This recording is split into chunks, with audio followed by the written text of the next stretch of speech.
क्या कोई सिर्फ खूबसूरत होने की वजह से मर सकता है? एक रानी, एक जादुई शीशा और एक राजकुमारी जिसकी सुंदरता ही उसकी मौत की वजह बन गई।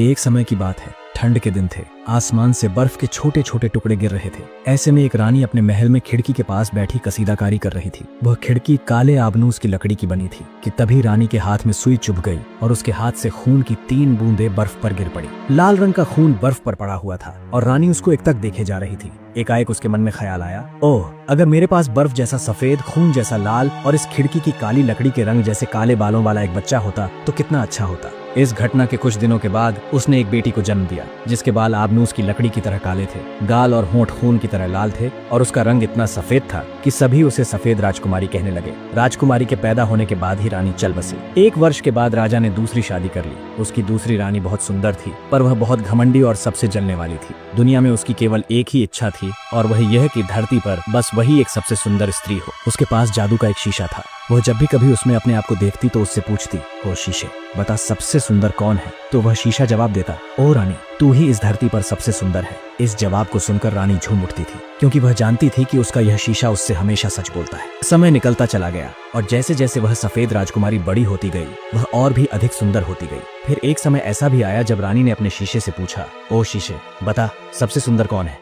जादुई शीशे ने जवाब दिया, तेरी जैसी सुंदरता कहीं नहीं है रानी, पर काले बालों वाली सफेद राजकुमारी तुझसे 1000 गुना सुंदर है। इस जवाब को सुनकर रानी जलन से लाल पीली हो गई। अब वह जब भी सफेद राजकुमारी को देखती तो उसका दिल बैठने लगता। वह उस भोली भाली लड़की से केवल उसकी सुंदरता की वजह से ही नफरत करने लगी। उसका दिन का चैन और रात की नींद दोनों हराम हो गई थी। आखिरकार उससे रहा नहीं गया। एक दिन उसने शाही शिकारी को बुलाया और उसे हुक्म दिया कि इस लड़की को जंगल में ले जाकर मार डालो। रानी के आदेशानुसार शिकारी राजकुमारी को उठाकर जंगल में ले गया। जैसे ही उसने राजकुमारी को मारना चाहा तो वह डर के मारे रो पड़ी और बोली, हे विशाल मानव, मुझे छोड़ दो, मैं यहाँ से बहुत दूर चली जाऊंगी और फिर कभी यहाँ वापस नहीं आऊंगी। उसकी यह प्रार्थना सुनकर शिकारी का दिल पसीज गया। उसने कहा, ठीक है राजकुमारी, मैं तुम्हें छोड़ रहा हूँ, परंतु तुम तुरंत ही यहाँ से कहीं दूर भाग जाओ और वापस कभी मत आना। भगवान जंगली जानवरों से तुम्हारी रक्षा करे। शिकारी से जान बचाकर राजकुमारी जंगल में कहीं दूर चली गई। शिकारी निशानी के तौर पर एक जंगली सुअर का दिल निकाल कर ले गया। उस बेरहम रानी ने उस सुअर के दिल को राजकुमारी का दिल समझ लिया और उसे रसोइये से पकवा कर खा गई। नन्ही राजकुमारी जंगल में चलती रही।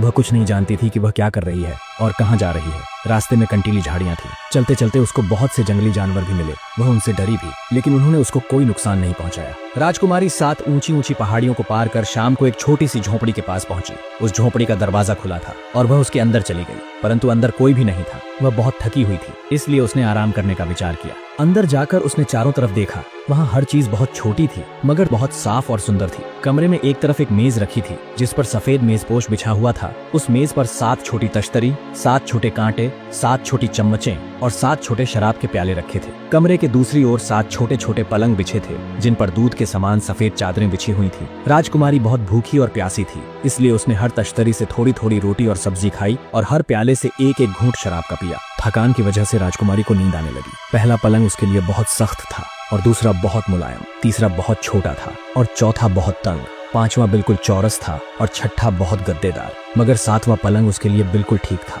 इसलिए वह उसी पलंग पर जाकर सो गई। जब सूरज 7वीं पहाड़ी के पीछे छिप गया और अंधेरा फैलने लगा तो उस झोपड़ी के मालिक घर लौटे। उस झोपड़ी के मालिक 7 छोटे छोटे बौने थे जो सारा दिन सोने और रत्नों की खोज में पहाड़ खोदते थे। उन्होंने अपनी अपनी मोमबत्तियां जलाईं और देखा कि वहाँ कोई तो था, क्योंकि सभी सामान वैसा था ही नहीं जैसा वे छोड़ कर गए थे। तभी सबकी नजर अपने अपने पलंगों पर पड़ी। पहले 6 बौने एक साथ चिल्लाए, हमारे पलंगों पर कोई तो सोया था। तभी 7वां बौना बोला, वह यह है। 7 बौने मोमबत्तियां ले आए और उनकी रोशनी से उस सोने वाले को देखते रहे। वे अपने छोटे मेहमान को देखकर इतने खुश हुए कि उन्होंने उसको जगाया भी नहीं, बल्कि रात भर उसको वहीं आराम से सोने दिया। 7वें बौने ने सभी के पास बारी बारी से एक एक घंटा सोकर अपनी रात गुजारी। सुबह होते ही राजकुमारी जाग गई। उसने कमरे में चारों ओर 7 छोटे बौने देखे तो वह घबरा गई।